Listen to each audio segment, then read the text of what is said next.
మనువాదం అనేటువంటిది ఎప్పుడో మధ్యయుగాల కాలంది అయితే ఇప్పుడు ఆ టైటిల్ తో ఎందుకు సెమినార్లు పెట్టాలి, ఇప్పుడు అది గురించి ఎందుకు మాట్లాడాలనేటువంటి చర్చ కొనసాగుతుంది. వాస్తవంగా చూసినప్పుడు ఎక్కడ చూసినా గానీ మనువాదం అనేటువంటిది మన ముందు కనిపిస్తుంది.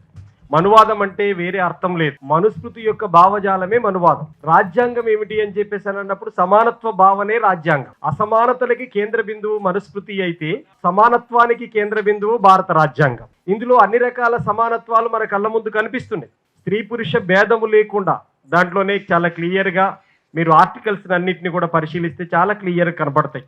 ఆర్టికల్ 14 చట్టం ముందు అందరూ సమానులే. ఆర్టికల్ 15 చెబుతున్నది కులము మతము లింగ భేదము లేకుండా ఏ మనిషిని కూడా వివక్ష అంటరానితనంతో చూడకూడదని చెబుతుంది. ఆర్టికల్ 16 చెబుతుంది ప్రభుత్వ ఉద్యోగాలలో సమానమైనటువంటి అవకాశాలు కల్పించాలని చెబుతున్నది. మీ అందరికీ ఆర్టికల్ 19 చాలా క్లియర్గా చెప్తుంది ఒక మనిషి తనకి ఇష్టం వచ్చినటువంటి భావాన్ని వ్యక్తం చేసుకోవాలి అని చెబుతున్నది. భావ ప్రకటన స్వేచ్ఛను వ్యక్తం చేస్తుంది ఆర్టికల్. మనం దీంట్లో ఆర్టికల్స్ ఎలాగైతున్నాయో మనుస్మృతిలో కూడా అధ్యాయాల రూపంలో ఉన్నాయి. మీ అందరికి తెలుసు అది బైబిల్లో కూడా అధ్యాయాలు ఉంటాయి. 2వ అధ్యాయము 11వ వచనము చదవండి అని అంటారు. అందులో కూడా మనుస్మృతిలో కూడా అధ్యాయాలు ఉంటాయి. 8 అధ్యాయాలు ఉన్నాయి. 2876 శ్లోకాలు ఉన్నాయి. ఈ శ్లోకాల్లో ఎవరెవరిని అణిచివేయటం కోసం ఏమేమి ఉన్నాయి, అణిచివేయటానికి కావలసిన అన్ని రకాల అంశాలు దాంట్లో ఉన్నాయి. శూద్రులు ఆస్తులు కలిగి ఉండరాదు అని రాయబడింది. శూద్రులు చదువుకోకూడదని రాయబడింది. శూద్రులు మంచి బట్టలు కట్టకూడదని రాయబడింది. శూద్ర స్త్రీలను అవమానించాలని రాయబడి ఉంది. అందుకని మనుస్మృతి అనేటువంటిది అణిచివేతలకి అసమానతలకి అంతరాలకి కేంద్రమైతే భారత రాజ్యాంగం అనేటువంటిది సమానత్వానికి మనుషులందరూ సమానమే అని చాటడానికి కేంద్రంగా ఉంది. అయితే ఇప్పుడు భారత రాజ్యాంగానికి పెను ప్రమాదం ఏ రూపంలో వాటిల్లుతుంది అనేటువంటిది మన వక్తలు చెప్పారు. నేను ఒక్క మాటలో మీ దృష్టికి తీసుకురావాల్సుకున్నది ఒకటే, ఏమిటి అని చెప్పేసారు అనుకున్నప్పుడు ఈ భారత రాజ్యాంగమే గనక ఉంటే భారతదేశ ప్రజలందరూ సమానులే అనేటువంటిది ఈ రోజు ప్రజల మెదళ్ళలోకి వెళ్తుంది. అట్లా వెళ్ళటానికి వీల్లేదు అని చెప్పేసారంటే మనుస్మృతి ఆచరించబడాలి. మీరందరూ అనుకుంటున్నారు మనుస్మృతి ఇంకా ఎట్లా ఉంటుంది అని మీ అందరికి ఒక చిన్న ఎగ్జాంపుల్ చెప్తాను. మన ఊరిలో 50 సంవత్సరాల కిందట 30 సంవత్సరాల కిందట శ్రీరామనవమి ఉత్సవాలు జరిగినాయి అనుకోండి. శ్రీరామనవమి ఉత్సవాలు జరిగితే ఆ ఉత్సవాలలో పెళ్లిపీటల మీద ఆ ఊరు పెద్దలందరూ వచ్చి పెళ్లిపీటల మీద కూర్చొని రాముడి పెళ్లి జరుపుతారు. కానీ ఇప్పుడు ఎలా జరుగుతుంది? ఊరు నిండా కాషాయ తోరణాలు కట్టబడతాయి. కాషాయ పాయిజాము, లాల్చీలు, కంకణాలు, టోపీలు ఇవన్నీ వచ్చేస్తాయి. ఇవన్నీ వచ్చేసి ఇప్పుడు మీరు 50 ఏళ్ల కింద జై శ్రీరామ్ అనే పదం లేదు. జై శ్రీరామ్ అనేటువంటి పదం అంటే దేవుణ్ణి కొలిచే పదంగా లేదు, మత విద్వేషాన్ని పెంచి పోషించేటువంటి పదంగా ఉపయోగిస్తున్నటువంటి పరిస్థితి ఉంది. ఎంత దారుణమైనటువంటి పరిస్థితికి నెట్టబడుతుందంటే మీ అందరికి తెలిసి ఉండాలి, మన ఇంట్లో ఒక బల్లి ఉంటది. ఆ బల్లి ఇంటిలో ఉన్నటువంటి చిన్న చిన్న అన్నింటినీ తినుకుంటూ వచ్చి శ్రీరాముడి ఫోటో వెనక్కి వచ్చి దాక్కుంటది. ఎందుకు దాక్కుంటదంటే నేను చాలా పవిత్రమైనటువంటి శాకాహారిని, నేను ఇప్పటి వరకు ఎవరిని ముట్టుకోలేదు, ఏమి తినలేదు, మాంసాహారం అంటే నాకు అసలే గిట్టదు, పవిత్రమైనటువంటి దేవుడి సాక్షిగా చెప్తున్నా అని దేవుడు పక్కకు పోతుంది. ఈరోజు జై శ్రీరామ్ అని చెబుతున్నటువంటి వాళ్ళందరి పాత్ర ఇలాంటిది. గోరక్షక దళాల పేరిట దళితుల పైన దౌర్జన్యాలు చేస్తున్నారు. ఎందుకంటే మీరు ఆవు మాంసం తింటున్నారని. ఆవు అంటే మా తల్లి కాబట్టి మా తల్లిని మీరెట్ట తింటారు కాబట్టి మిమ్మల్ని చంపేస్తామని వాళ్ళు చెబుతున్నారు. కానీ మీరందరూ దృష్టిలో పెట్టుకోండి, బీఫ్ ఎక్స్పోర్ట్ చేసేటువంటి దేశాలలో, బీఫ్ ప్రపంచానికి ఎక్స్పోర్ట్ చేసేటువంటి దేశాలలో భారతదేశం నెంబర్ 2 స్థానంలో ఉంది. గుజరాత్ అనేటువంటిది నెంబర్ 1 స్థానంలో ఉంది. భారతదేశంలో 8 కంపెనీలు, ఈ 8 కంపెనీలు బీఫ్ ఇతర దేశాలకు ఎక్స్పోర్ట్ చేస్తుంటే ఈ 8 కంపెనీల యొక్క ఓనర్లందరూ కూడా బీజేపీ పార్టీ సానుభూతి పరులు, వాళ్ళ మద్దతుదారులే ఉన్నారు. ఒక ఊర్లో ఒక దళితుడో ఒక మైనారిటీ ఆవును కోసుకొని తింటే మాత్రం వాడు దేశద్రోహి, వాడు గోమాతను చంపేసిందని వాళ్ళు చంపేస్తారు. మరి టన్నుల రూపంలో ఈ రోజు ఎక్స్పోర్ట్ చేస్తున్నారే ఇతర దేశాలకి. వాస్తవంగా బీఫ్ అనేటువంటిది చాలా ఎనర్జెటిక్ ఫుడ్. అది ఎవరికైనా టీబీ పేషెంట్లు డాక్టర్ దగ్గరికి పోతే అర్జెంట్ గా న్యాయం కావాలంటే బీఫ్ తినమని చెప్తాడు డాక్టర్. బీఫ్ లో 23% ప్రోటీన్స్ ఉన్నటువంటి ఏకైక ఫుడ్ ఏంటిదంటే అది బీఫ్. ఎందుకు అట్లంటావు? ప్రపంచంలో 230 దేశాలుంటే ఈ 230 దేశాల్లో ప్రజలు తినగలిగినటువంటి ఏకైక ఫుడ్ ఏంటిదంటే అది బీఫ్. మరి ఈ బీఫ్ తింటే మాత్రం మా తల్లిని ఎందుకు ఆవు అని ఇది కూడా మనువాదమే, గుర్తుపెట్టుకోండి. ఆవును ఎందుకు కోయొద్దంటున్నాడు? దీని వెనకాల పెద్ద మతలాభం ఉంది, గుర్తుపెట్టుకోండి. ఇంతకుముందు పాలటిక భాస్కర్ గారు ఏం చెప్పారు? హెడ్గే వార్ అనేట ఆయన ఆర్గనైజర్ పత్రికలో భారతదేశంలో RSS కి 3 శత్రువులు ఉన్నారని రాశాడు. ఎవరెవరు ఆ శత్రువులు అంటే ముస్లింలు, క్రైస్తవులు, కమ్యూనిస్టులు అని. మీరు చూడండి, ఈ ఆవు మీద ఒక్క ఆవు అనేటువంటి దాన్ని పట్టుకుంటే ఈ ముగ్గురు మీద ఒకేసారి దాడి చేయొచ్చు. ఎందుకంటే ముస్లింలు తింటారు ఆవు మాంసాన్ని, దళితులు తింటారు ఆవు మాంసాన్ని, కమ్యూనిస్టులు వాడు ఏ కులం నుంచి వచ్చి ఆ కమ్యూనిస్ట్ పార్టీ జైన్ అయినా తినటం నేర్చుకుంటాడు ఆ వాడలకు పోయి. కంపల్సరీ ఈ ఆవు అనేటువంటిది కేంద్రంగా పెట్టుకుంటే వీళ్ళందరి మీద దాడి చేయొచ్చు. 56% ఉన్నటువంటి బీసీలు మా వెనకాలకు రావచ్చు. ఇది ఎత్తుగడ. ఆవు మీద వాళ్ళకి ప్రేమ ఉండదు. ఆవు వెనకాల ఎవరి మీద దాడి చేయాలనుకోవాలో ఆవును కేంద్రంగా పెట్టేటువంటిది వాళ్ళు చూస్తుంటారు. ఈ రోజు మీరు భారత్ మాతాకి జై అనేటువంటి నినాదం కూడా ఈ రోజు మనువాదానికి సంకేతంగా నిలుస్తుంది. నిజంగా భారతదేశానికి స్వాతంత్ర్య పోరాటంలో వాళ్ళకి సంబంధం లేదు. భారతదేశంలో మహిళల్ని గౌరవించేటువంటి సంస్కృతి వాళ్ళకి లేదు. మహిళల్ని అవమానించడం కాదు, అత్యాచారం చేస్తే హత్య చేసినటువంటి వాళ్ళను, రేపులు చేసినటువంటి వాళ్ళను గౌరవించేటువంటి సంస్కృతిలో ఉన్న వాళ్ళు. మీరు తెలుసు కదా, బిల్కిస్ బానో కేసులో హంతకులకి, రేపిస్టులకి వాళ్ళకి పూలదండలేసి ఊరేగింపు చేసినటువంటి సంస్కృతి వాళ్ళది. ఇప్పుడు భారత్ మాతాకి జై అంటే ఏమిటి? భారత మాత అంటే ఎవరు? గుర్తుపెట్టుకోండి. మాత అంటే ఎవరు అంటే తల్లి అని కదా అర్థం. ఏ తల్లి? నేను కన్న తల్లిని గౌరవించే సంస్కృతి నీకు లేకుండా భారత మాత అంటే?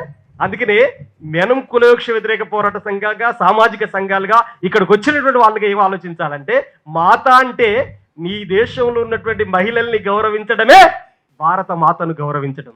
నిలువెత్తున ఉన్న అమ్మను మాత్రం హననం చేసి, నిలువెత్తు నిలబడ్డ అమ్మను మాత్రం వంచి నువ్వు ఇంకా ఏం చెప్తున్నావు?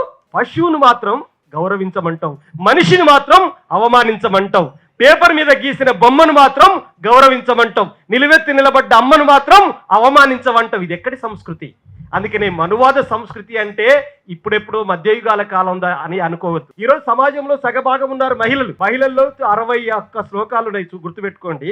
ఈ 61 శ్లోకాలలో ఒక్క శ్లోకం మాత్రమే మహిళల్ని గౌరవించే శ్లోకం. ఈ 60 శ్లోకాలన్నీ కూడా మహిళల్ని అణిచివేసేటువంటి శ్లోకాలే. నా స్త్రీ స్వాతంత్రం అనర్హతి, స్త్రీకి స్వేచ్ఛ స్వాతంత్రం ఉండకూడదు అనేటువంటిది చెప్పింది మనుస్మృతి. అర్ధరాత్రి స్త్రీ ఒంటరిగా నడిచొస్తే అసలైన స్వాతంత్రమును గాంధీ అంటే, స్త్రీ అనేట ఒక స్వేచ్ఛ ఉండకూడదు అని చెప్పేసి మనుస్మృతి చెప్పింది. మనుస్మృతి చెప్పినటువంటిది ఏమిటి? మీరు గ్రామీణ ప్రాంతాల్లో ఒక సామెత ఉండేది, మీ ఊర్లలో ఉందో లేదో తెలియదు. ఇగో మొగోడు తిరిగకపోతే చెడిపోతాడట, ఆడది తిరిగితే చెడిపోతాడట. ఇట్లాంటి సామెతలు అల్లేటువంటి. ఆడది తిరిగితే చెడిపోతుంది, మొగోడు తిరక్కపోతే చెడిపోతాడు.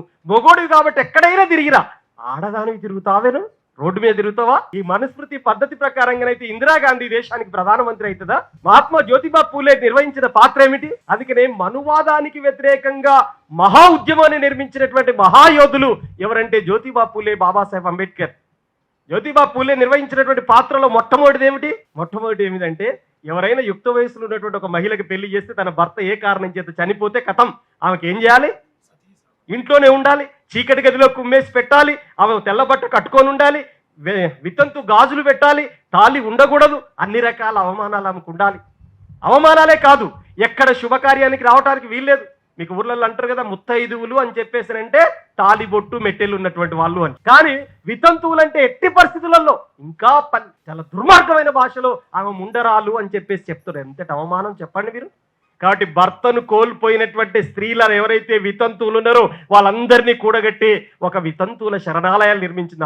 ఆ రోజుల్లో ఆనాటికి అదే ఒక విప్లవకరమైనటువంటి పాత్ర అనేటువంటిది మనం గుర్తుపెట్టుకోవాలి. వితంతువులకి పెళ్లి చేసిండు. ఇప్పుడు జ్యోతిబా పూలే, సావిత్రిబాయి పూలే నేను ఇంతకుముందు చెప్పినాను.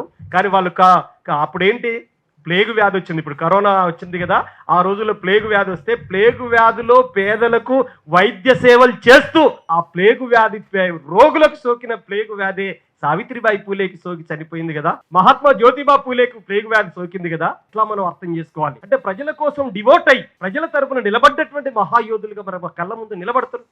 ఈనాటి రాజ్యాంగం, మనందరి ముందు రాజ్యాంగం బాబాసాహెబ్ అంబేద్కర్ రాసినప్పటి రాజ్యాంగం ఈనాటికి ఉన్నటువంటి రాజ్యాంగం 106 సార్లు సవరించబడింది. గుర్తుపెట్టుకోవాలి. చాలా మంది ఈ రాజ్యాంగం కూడా బూర్జువా రాజ్యాంగం, ఇది పనికిరాని రాజ్యాంగం అని చాలా మంది అంటుంటారు. ఎంతకంటే గొప్ప రాజ్యాంగం వచ్చేదానికోసం మనం ప్రయత్నం చేద్దాం, తప్పు కాదు. కానీ ఈ రాజ్యాంగం ఉండాలి కదా. ఈ రాజ్యాంగం ఉండకుండా ఎక్కడికి పోతాం? మరి తిరిగి మధ్యయుగాల కాలం లాగిపోతాం. మధ్యయుగాల కాలంలో పరిస్థితి ఏమిటి? మనిషి ఎలా ఉండేటువంటి వాడు? మూతికి ముంత, వెనక తాటాకు. శూద్రులంతా, నాట్ ఓన్లీ దళిత్స్, మొత్తం శూద్రులంతా మూతికి ముంత, వెనక తాటాకు గట్టి నడిపోవాలి. ఉచ్ఛ్వాస నిశ్వాసలు మూతికి ముంతలోకి వెళ్ళాలి. నువ్వు నడిచిన పాదాల అడుగుల్ని నీ ముడ్డికి కట్టినటువంటి చీపిరి తుడుచుకుంటూ పోవాలి. ఇది కదా జీవితం. ఈ జీవితం ఎవరిది? మనుస్మృతి కాలం నాటిది కాదా? ఈ జీవితం ఇంకా కొనసాగాల ఈ దేశంలో. ఇప్పటికీ కొనసాగాల, ఇంకా ఇప్పటికీ కొనసాగబడుతున్నది, గుర్తుపెట్టుకోండి. మీరు చూడండి, గ్రామీణ ప్రాంతాలలో ప్రతి పండగ మనువాదం వైపు ప్రయాణం కొనసాగిస్తుంది. చూడండి, మహానుభావుల్ని, దేవుల్ని, ఉత్సవాల్ని, జాతరల్ని, పండగల్ని అన్నింటిని కూడా మనువాదం వైపే ప్రయాణం చేస్తున్నటువంటిది ఉంది. ప్రకృతి పండగల్ని, మాతృదేవతల్ని అందరినీ సైతం మనువాదం వైపు ప్రయాణం చేయిస్తున్నారు. మా ఊర్లో, మా ఇంటి దగ్గర, మా పొలం దగ్గర మేము బాగా శ్రమ పడతాం. పడ్డ తర్వాత ఒడ్లన్నీ పండితే మా అక్కడ ఉన్నటువంటి మా ఉప్పలమ్మనో, మా కట్టమైసమ్మనో మేము మొక్కుకుంటే అది మా మూఢ విశ్వాసమే కావచ్చు, మా ప్రకృతి దేవతే కావచ్చు, మా ఇంటి దేవతే కావచ్చు, మేము మొక్కుకుంటాం. కానీ ఈ ఇంటి దేవత దగ్గరికి కూడా కాషాయ పేరుతోటి అక్కడొక జెండా కట్టేటువంటి పని జరుగుతుంది. పెళ్లిళ్ళు, ఉత్సవాలు, జాతరలలో ఏ కాలంలోనైనా అట్టడుగు వర్గాలను ఆహ్వానించారా? మనువాదం గురించి ఇప్పుడు లేదని చెప్పేటువంటి వాళ్ళు ఏం చెప్పగలుగుతారు? దేవదాసీలు ఇటీవల దగ్గర ఈ కుమ్మెరలో 2 నెలల పసిబిడ్డను హత్య చేశారు, తెలుసుగా మీ అందరికీ. ఆ 2 నెలల పసిబిడ్డ తల్లి, ఆ అమ్మాయి పేరు మౌనిక. ఆ మౌనిక ఏం క్యాస్ట్ అని చెప్పేసి లెక్కలు తీస్తే ఏమొచ్చిందో తెలుసా? ఎస్సీ అని చెప్పి ఆమె చెప్పుకుంది. నేను మాదిగోళ్ళ ఇంటి బిడ్డనని ఆమె అన్నది. నేను ఆమెతో చాలాసేపు మాట్లాడినా. ఆమె చెప్పింది ఏమిటంటే నేను మాదిగింటి బిడ్డని అన్నది. లేదు లేదు, ఆమె మాదిగింటి బిడ్డ కాదు అని చెప్పేసి ఆ ఊరోళ్ళు చాలా మంది వచ్చి చెప్పారు. ఎందుకు చెప్పారో తెలుసా?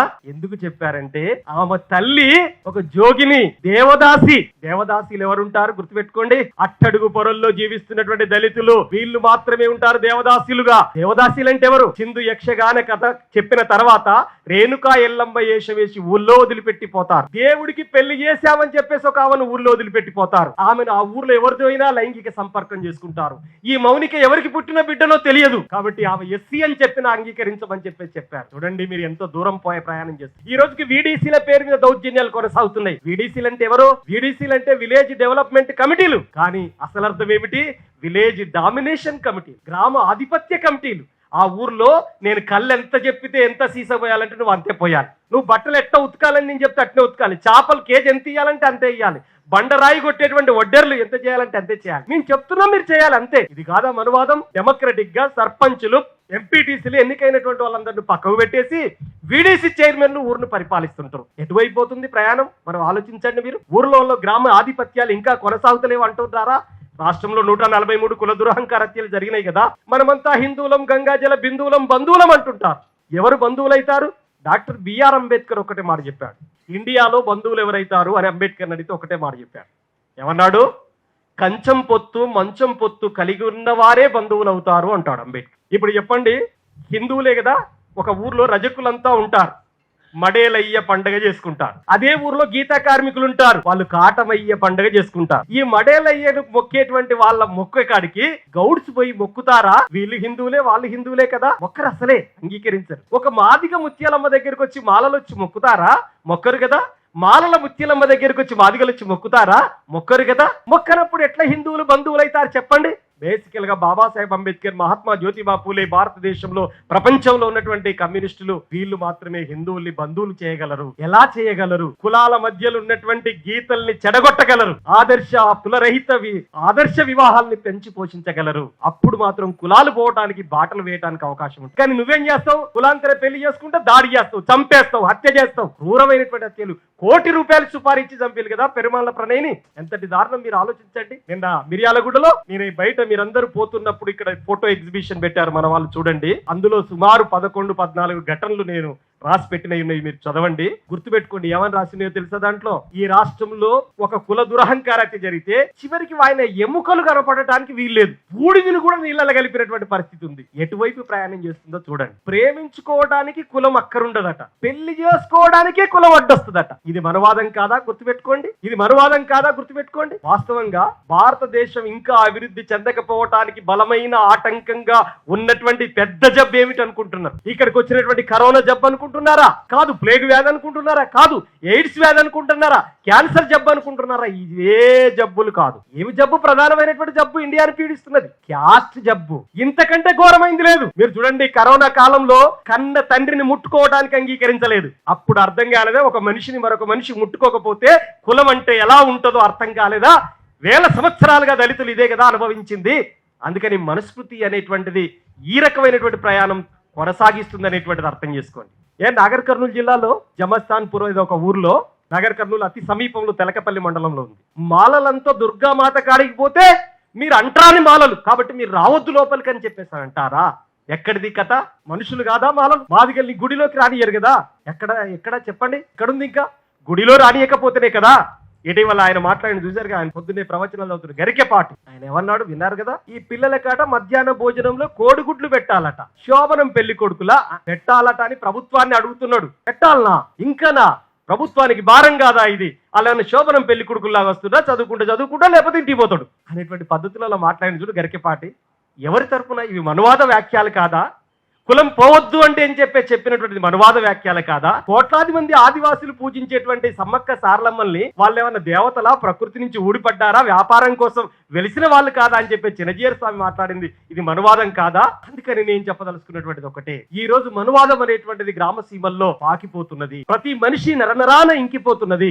ఒక ఊర్లో నేను ఊరికి వెళ్ళినప్పుడు మా పెద్దమ్మ కొడుకు వాళ్ళ మర్దలు వచ్చి ఇక బట్టు బావా నీళ్ళు అని చెప్పేసి చేతికి ఇవ్వాలి కదా, ఇవ్వదు, టేబుల్ మీద పెట్టి డైరెక్ట్ బావకు చెంబుతో నీళ్ళు ఇవ్వకపోవటమే మనువాదం భారతదేశంలో. అంతే, తొలుగు బావా ఈయన అని చెప్పేసి వెళ్ళిపోద్ది అంతే. ఇట్లాంటి ఎన్నుంటాయి అనుకుంటున్నారు సమాజంలో? ఇట్లాంటి ఒక్కొక్కటి తుంబితే బయటికి వెళ్ళకపోవటం మూఢ విశ్వాసాల మాటను కొనసాగుతుంది కదా ఇండియా. ఈ దేశం ఎప్పుడు ముందుకు పోద్ది? భారతదేశం చంద్రయాన్ని ప్రయోగించింది తెలుసు కదా, 4వ దేశం ప్రపంచంలో. సోవియట్ రష్యా అందరికంటే ముందు అమెరికా ప్రయోగించింది, జర్మనీ ప్రయోగించింది, ఆ తర్వాత ఇప్పుడు ఇండియా ప్రయోగించింది. ఈ రోజు చంద్రయాన్ని ప్రయోగించేటప్పుడు కూడా మూఢత్వం వదిలిపెడతలేదు, ఇంకా మూఢ విశ్వాసాలు వదిలిపెడతలేవు. ఈ రకమైనటువంటి పరిస్థితి నెలకొన్నప్పుడు ఇప్పుడు రాజ్యాంగం ఉండాలా పోవాలా, ఉంచాలా తుంచాలా అనేటువంటి వాళ్ళ సంఖ్య గణనీయంగా పెరుగుతున్నది.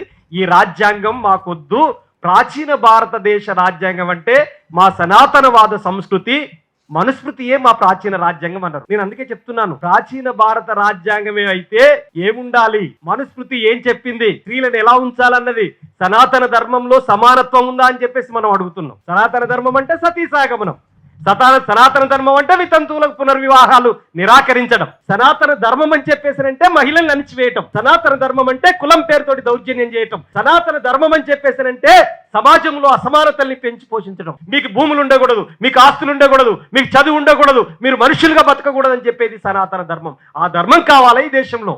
మనుషులందరూ సమానమైనటువంటి ధర్మం ఈ దేశంలో కావాలా? ఎటువైపు ప్రయాణం చేయాలనేటువంటిదే ఈనాటి యొక్క సెమినార్ యొక్క ముఖ్యమైనటువంటి ఉద్దేశం. దురదృష్టకరం, ఈరోజు మనువాదం మనుస్మృతి అంటే మనందరి మెదళ్ళలో ఉంటుంది. మనకు తెలుసో తెలియకో, చదువుకున్నోళ్ళ మెదళ్ళలో ఉంటుంది, చదువుకోనోళ్ళ మెదళ్ళలో ఉంటుంది, ముసలోళ్ళల్లో ఉంటుంది, పసిపిల్లలలో ఉంటుంది. కానీ రాజ్యాంగమైనటువంటి హక్కులు కానీ, ఆర్టికల్స్ కానీ, దాంట్లో ఉన్నటువంటి భాగాలు కానీ, షెడ్యూల్స్ కానీ ఎవరికి తెలుసు చెప్పండి. ఇప్పుడు ఉదాహరణకి ఈ రోజు దళిత క్రిస్టియన్లకి ఎస్సీ హోదా రద్దు చేసి ఇచ్చినటువంటి తీర్పు రాజ్యాంగ స్ఫూర్తికి విరుద్ధం అని చెప్పడానికి ఎంతమంది యువతరం ముందుకు రాగలరు? ఆర్టికల్ 25 చాలా స్పష్టంగా మతం వ్యక్తిగత విశ్వాసానికి సంబంధించినటువంటిది అని చెప్పింది. ఆర్టికల్ 26 చెప్పింది మత ప్రచారం చేసుకోండి అని చెప్పింది. ఆర్టికల్ 27 చెప్పింది మత సంస్థలను నెలకొల్పుకోండి అని చెప్పింది. కానీ ఏం చెప్పింది? ఆర్టికల్ 25 ఏం చెప్పింది? పూర్తిగా వ్యక్తిగతమే, అధికారంలోకి పరిపాలన యంత్రాంగంలోకి మతం రాకూడదని చెప్పింది. మరి బీజేపీ మధ్యప్రదేశ్ గవర్నమెంట్ ఏం చేసిందో తెలుసా? ఏం చేసింది? మతాన్ని రాజకీయాలకి, మతాన్ని దేవుడికి, మతాన్ని పరిపాలన వేరు చేసి ఉంచాలని రాజ్యాంగం చెప్తే మధ్యప్రదేశ్ బీజేపీ ఏం చేసిందో తెలుసా? ఆవు మూత్రంతో అన్ని ప్రభుత్వ ఆఫీసులు కడగండి అని చెప్పి జీవో తయారు చేసి పంపించింది. దాంట్లో వైవిధ్యం చూడండి. ఆవు మూత్రం పవిత్రమైంది, ఆవు పేడ పవిత్రమైంది అని చెప్పేసి అట్టడుగు వర్గాలకు చెప్తారు. పై వర్గాలకు ఏం చెప్తారు? ఆవు నెయ్యి పవిత్రమైంది, ఆవు పాలు పవిత్రమైనవి. ఇటువైపు పై వాళ్ళకు చెప్తారు ఆవు నెయ్యి, ఆవు పాలు వాళ్ళు తీసుకోవాలి, ఆవు ఉత్స, ఆవు పేడ మనం తీసుకోవాలి. ఇది వాళ్ళు చెప్పేటువంటి సిద్ధాంతం. ఆవులో పవిత్రత అంత ఉంది అని చెప్పేసి, ఆక్సిజనే, కార్బన్ డైఆక్సైడే, ఆవు చాలా పవిత్రమైంది అని చెప్తే దాని వెనకాలన్న మతలాబు నేను ఇంతకు ముందు చెప్పాను కదా, అణిచివేయటానికి కేంద్ర బిందువుగా గోమాత అనేటువంటి దాన్ని తీసుకొచ్చి అనేటువంటిది మనం గుర్తుపెట్టాలి. చివరిగా నేను చెప్పదలుచుకుంది ఒకటే, ఈ రోజు ఈ రాజ్యాంగం ప్రమాదపు టంచుల్లో ఉంది. మతాలు ప్రమాదపు టంచుల్లో లేవు, మనుషులు మాత్రమే ప్రమాదపు టంచుల్లో ఉన్నారు. ఈ దేశం సర్వతోముఖాభివృద్ధి చెందాలి అని చెప్పేసినంటే కుల మతాలు గీచుకున్న గీతలదొచ్చి అక్కడికి పోవద్దు. మనుషులంతా కులాలు మతాలు అనేటువంటిది మనుషులు. అమరజీవి గద్దరన్న ఒకసారి మన సభకి వచ్చాడు. ఇప్పుడు ఏం చెప్పాడంటే, ఈ కుల మతాలకు అతీతంగా మనుషులు బతకాలంటే ఏం చేయాలనో చెప్పురా భయ్య అని చెప్పన్నాడు. అంటే కుల వివక్షకు వ్యతిరేకంగా పోరాటం చేస్తుంది కదా కేవీపీఎస్. ఏం చేయాలో చెప్పంటే, మనిషి పుట్టిన తొలినాళ్లలో కులం పుట్టలేదన్నా, మనిషి పుట్టిన తొలినాళ్లలో మతం పుట్టలేదన్నా, మనిషి పుట్టిన తొలినాళ్లలో అంతరాలు పుట్టలేదన్నా, మనుషులందరూ సమానమైనది పుట్టిన తొలినాళ్ళలో వచ్చింది. మనుషులందరూ సమానత్వమే అనేటువంటి నూతన సమాజం రావాల్సిందే అన్న. అప్పుడు కులం మతం అనేటువంటిది పరిపాలనలో ఉండదు అన్న. ఆ తర్వాత జరిగేటువంటిది సమానత్వం, శాస్త్రీయం, సోషలిజం, కమ్యూనిజం అవి మాత్రమే శాశ్వతంగా ఉంటాయి అని చెప్పేటువంటి మాట చెప్తే అప్పటికప్పుడు పాట కట్టి. నేను చెప్పదలుచుకుంది ఏమిటంటే, ఈ భారత రాజ్యాంగం ఇప్పుడు రక్షించుకోకపోతే మనం మధ్యయుగ కాలంలోకి మళ్ళీ వెనక్కి నెట్టబడతామని చెప్పి తెలియజేస్తూ, ఈ మనువాదం యొక్క ప్రమాదాన్ని తీవ్రంగా పరిగణించాలని, ఈ దేశంలో కొనసాగుతున్న మనువాద దురహంకారాన్ని ఎదుర్కోవాలని